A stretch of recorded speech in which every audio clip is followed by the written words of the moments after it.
और चलिए बात करेंगे अगली खबर की। छत्तीसगढ़ में एक बार फिर धर्मांतरण का मुद्दा गरमाने लगा है। छत्तीसगढ़ के कई जिलों से धर्मांतरण कराने के मामले लगातार सामने आ रहे हैं, जिसको लेकर बजरंग दल के कार्यकर्ताओं ने हर बार की तरह इस बार भी विरोध किया है। इतना ही नहीं, इस पर भाजपा कांग्रेस भी आमने सामने है और एक दूसरे पर लगातार आरोप प्रत्यारोप लगा रहे हैं। देखिए इस पर एक रिपोर्ट।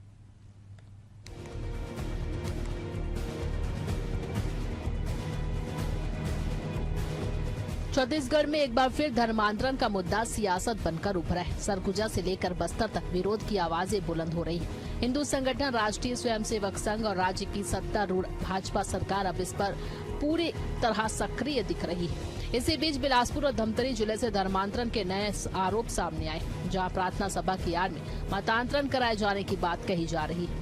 इस मामले पर शुरू से ही राजनीतिक बयानबाजी चलते आ रही है। इस बार भी भाजपा कांग्रेस आमने सामने और दूसरे पर वार पलटवार कर रही है। वही धर्मांतरण को लेकर सबसे बड़ा विवाद दुर्ग जिले के जामुल थाना क्षेत्र के कैलाश नगर से सामने आया।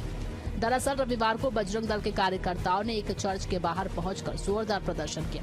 आरोप लगाया गया कि प्रार्थना सभा की आड़ में लोगों का धर्म परिवर्तन कराया जा रहा है। विरोध में कार्यकर्ताओं ने चर्च के सामने बैठकर हनुमान चालीसा का पाठ किया और प्रशासन से सख्त कार्रवाई की मांग की। प्रदेश में जब 5 साल कांग्रेस की सरकार थी, एक कार्यवाही धर्मांतरण पर नहीं होती थी। आज ये धर्मांतरण करते हुए पकड़े जा रहे हैं, उन पर कार्यवाहियां हो रही है और कड़ा कानून हम बनाने की दिशा में बढ़ गए हैं।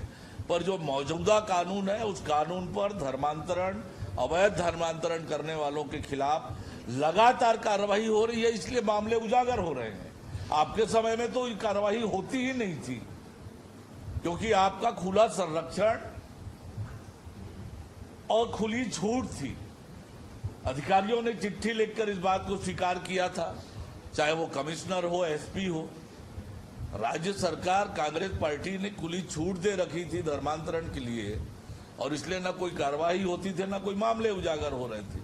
पर पूरे प्रदेश में खुलेआम धर्मांतरण हो रहा था। आज धर्मांतरण के मामले निकल कर आ रहे हैं, इसलिए क्योंकि कार्रवाई हो रही है। बिलासपुर में धर्मांतरण के मामले पर राज्य के डिप्टी सीएम अरुण साव ने कांग्रेस सरकार को आड़े हाथों लिया। उन्होंने कहा कि पिछली सरकार में ऐसे मामलों पर कोई कार्रवाई नहीं होती थी, लेकिन अब अवैध धर्मांतरण करने वालों पर सख्त कानून और कार्रवाई दोनों हो रहे हैं। वहीं कांग्रेस ने इस मुद्दे पर पलटवार किया। कांग्रेस संचार प्रमुख सुशील आनंद शुक्ला ने भाजपा को घेरते हुए कहा कि सरकार बनने के बाद भाजपा खामोश हो गई, जबकि धर्मांतरण की घटनाएं पिछले 1.5 सालों में बढ़ी है। उन्होंने सवाल भी उठाया कि अगर सरकार गंभीर है तो अब तक कानूनी कार्रवाई क्यों नहीं की गई। भारतीय जनता पार्टी जब विपक्ष में थी तो धर्मांतरण को लेकर वो हल्ला करती थी। अब पूरी तरीके से भारतीय जनता पार्टी मौन है। दरअसल धर्मांतरण भारतीय जनता पार्टी का पॉलिटिकल एजेंडा है। इस जहर को इसी ने इस प्रदेश में बोया है। और अब जब डबल इंजन की सरकार बन गई है तो कानूनी कार्रवाई क्यों नहीं करते हैं? सरकार इस मामले को लेके कानून क्यों नहीं बनाती है? जबकि हकीकत यह है कि मुख्यमंत्री जी ने मंत्रिमंडल की पहली बैठक में कहा था कि धर्म स्वातंत्र विधेयक तैयार है, 60 दिन में हम इसको कानून का रूप दे देंगे। तो फिर इसमें कानून क्यों नहीं बनाया जा रहा है? केंद्र सरकार कानून क्यों नहीं बना रही है? डबल इंजन की सरकार क्या कर रही है? भारतीय जनता पार्टी ही इस प्रदेश में धर्मांतरण को बढ़ावा दे रही है, ताकि धर्मांतरण के बाद बयानबाजी करे, माहौल खराब करे और अपनी राजनीतिक ध्रुवीकरण के काम में सफल। छत्तीसगढ़ में धर्मांतरण का मुद्दा जहां एक तरफ धार्मिक संगठनों के लिए आस्था का विषय है, वहीं राजनीतिक दलों के लिए यह एक बड़ा सियासी हथियार बन गया है। देखना होगा कि सरकार इस पर कितनी सख्ती से कानून लागू करती है या सिर्फ बयानबाजी तक ही सीमित रहता है। एशियन न्यूज के लिए नदीम मेमन की रिपोर्ट।